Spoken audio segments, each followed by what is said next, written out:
I woke up drenched in sweat. I can feel my shirt sticking to my sweaty back and my legs sticking underneath the bedsheet covers.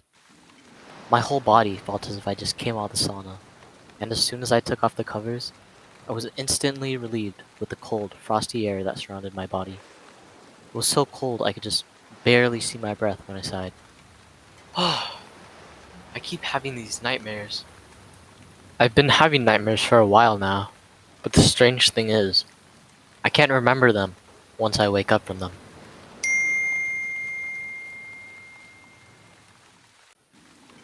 My phone caught my eye when it lit up. Hmm, who can be texting me this late? I don't have any friends, and no one talks to me. I picked up my phone on the desk, and the first thing I noticed was that everything was in caps. In all caps, the message read, "I see you." That's all the message said. No name, no phone number, no nothing. Anonymous. I instantly thought it had to be one of those spam junk messages you get for signing up for something you didn't mean to sign up for. I quickly deleted the message and relieved myself from the anxiety I was going through and set the phone back on the desk. This isn't worth my time. At least, that's what I wanted to believe. I was just pushing my luck and hoping what I read was just a bluff. However, I pushed my luck too far, just until.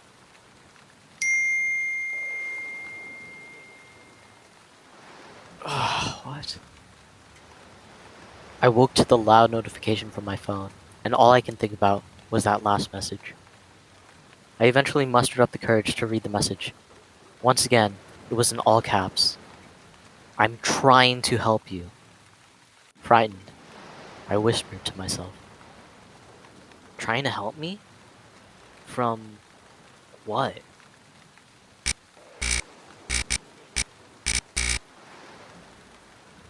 What the?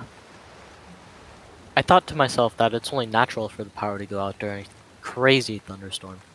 Something must have gone wrong with the power box outside my apartment. I got out from bed and was about to go search for my flashlight until I heard that familiar and frightening sound again.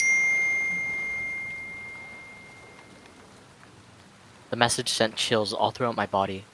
The message had my full name, date of birth, and the address to my apartment.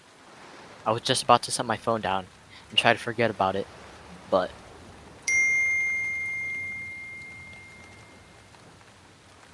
this time, all that was sent was a picture of myself, taken of me from just outside my window.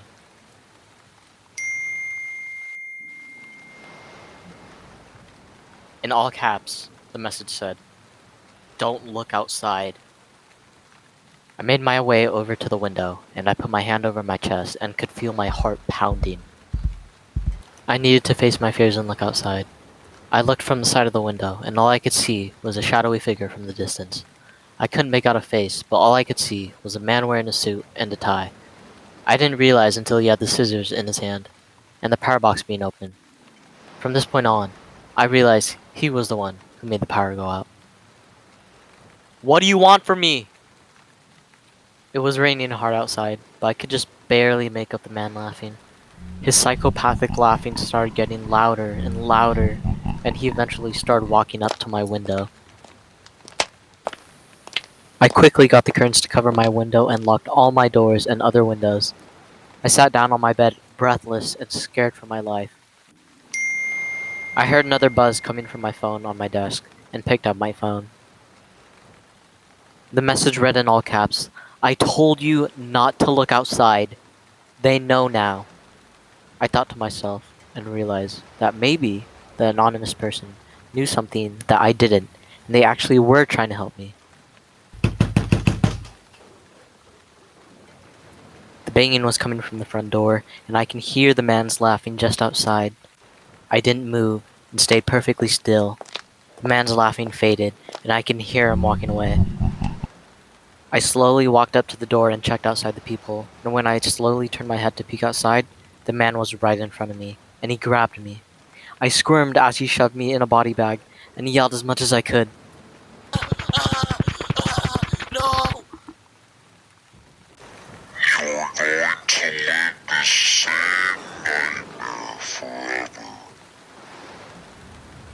I eventually passed out.